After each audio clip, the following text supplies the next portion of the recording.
اعوذ باللہ من الشیطان اللعین الرجیم بسم اللہ الرحمن الرحیم الحمد للہ رب العالمین والصلاة والسلام علی اشرف الانبیاء والمرسلین وعلی آلہ الطیبین الطاہرین المعصومین المظلومین اما بعد فقد قال اللہ سبحانہ وتعالی فی کتابہ المجید وفرقانه الحمید وقوله الحق وهو أصدق الصادقین بسم اللہ الرحمن الرحیم ومن الانعام حمولة وفرشا کلوا مما رزقکم اللہ ولا تتبعوا خطوات الشیطان انہ لکم عدو مبین صدق اللہ العلی العظیم۔ سلام علیکم ورحمۃ اللہ وبرکاتہ۔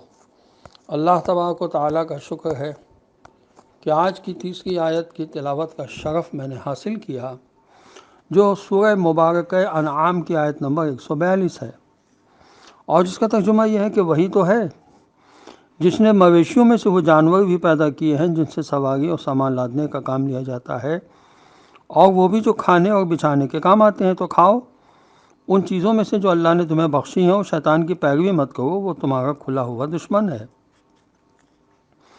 مویشی جو بچھانے کے کام آتے ہیں ان کا تذکرہ شاہ ولی اللہ نے اپنی تفسیر میں اس طرح سے کیا ہے کہ مویشیوں کے بارے میں خداوند عالم کا یہ فرمانا کہ وہ جو کھانے اور بچھانے کے کام آتے ہیں، بچھانے کا ایک مطلب تو یہ ہے کہ جن کو زمین پر لٹا کر ذبح کیا جاتا ہے، بچھانے کا دوسرا مطلب نیچے قد والے جانور ہیں، یعنی زمین سے لگے ہوئے۔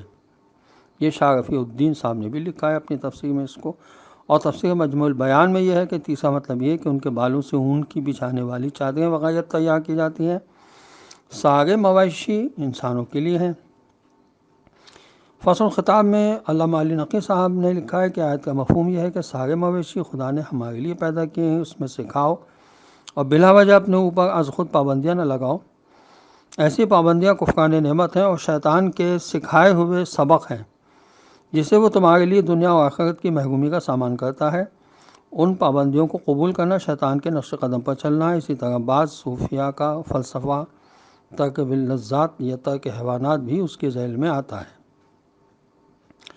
آیت میں 3 باتوں کی تعلیم دی گئی ہے۔ نمبر 1، ہر چیز خدا کی عطا ہے، اس لیے اس میں کسی کا کوئی حصہ نہیں سوا اس کے جو خدا مقرر فرمائے۔ نمبر 2، کیونکہ ہر چیز خدا کی عطا ہے، اس لیے ان کو خدا کی مرضی کے مطابق استعمال کرنا ضروری ہے۔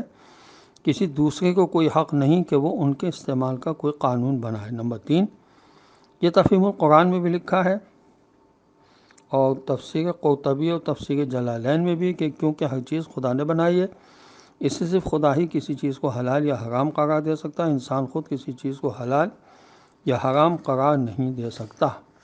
حمولہ کے معنی ہیں قد آور جانور جیسے اونٹ وغیرہ، اور فرشا کے معنی چھوٹے جانور جن کا گوشت اور دودھ استعمال ہوتا ہے، مثلا بکری وغیرہ۔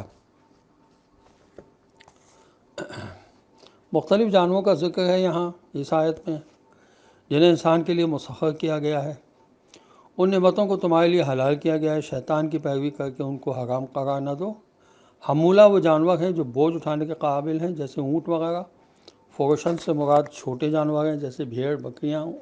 ان کا وجود تقریباً زمین بوس ہونے کی وجہ سے انہیں فرش کہا گیا ہے۔ یہ چونکہ ان کی اون اور کھال بچھانے کے کام آتی ہے، اس لیے انہیں فرش کہا گیا ہو۔ بعض اہل نظر کے نزدیک حمولتن بوجھ اٹھانے والے جانور ہیں، اور فرشن سواری کے جانور ہیں۔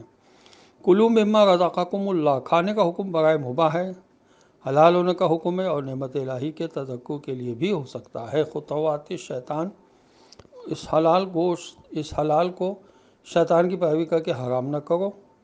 اور اہم نقطہ اس آیت میں یہ کہ خدا کی حلال کردہ چیز کو حرام قرار دینا کفران نعمت اور شیطان کی پیروی ہے۔ آج کے لیے جو موضوع لیا ہے وہ ہے تسلیم، خدا کے سامنے تسلیم ہونا۔ سورہ حج کی آیت نمبر 34 ہے۔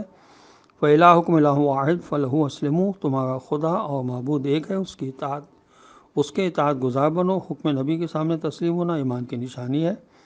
سورہ نساء کی آیت 65 ہے۔ فَلَا وَرَبِّكَ لَا يُؤْمِنُونَ حَتَّىٰ يُحَكِّمُوكَ فِيمَا شَجَرَ بَيْنَهُمْ ثُمَّ لَا يَجِدُوا فِي أَنفُسِهِمْ حَرَجًا مِّمَّا قَضَيْتَ وَيُسَلِّمُوا تسلیمہ، تمہارے رب کی قسم یہ مان نہیں لا سکتے جب تک کہ تم کو اپنے اختلافات میں فیصلہ کرنے والا نہ بنائے، اور تمہارے فیصلے کے بعد دل میں ناراضگی کا احساس بھی نہ کریں، اور تمہارے فیصلے کے سامنے تسلیم ہو جائیں۔ صدق اللہ العلی العظیم۔ السلام علیکم ورحمۃ اللہ وبرکاتہ۔